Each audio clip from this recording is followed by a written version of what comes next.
সরস্বতী পুজোর সময় রাস্তায় পা রাখলেই চারদিকে যেন ঝাঁকে ঝাঁকে সর্ষে ফুল।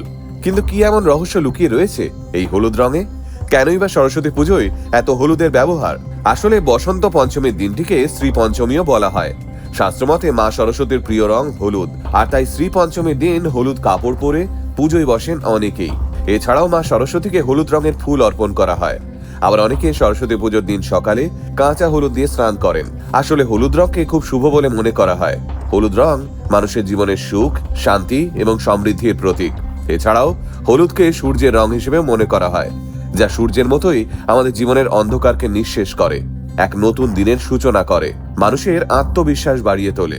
এছাড়াও শ্রী পঞ্চমীর দিন থেকেই বসন্ত ঋতুর সূচনা হয়।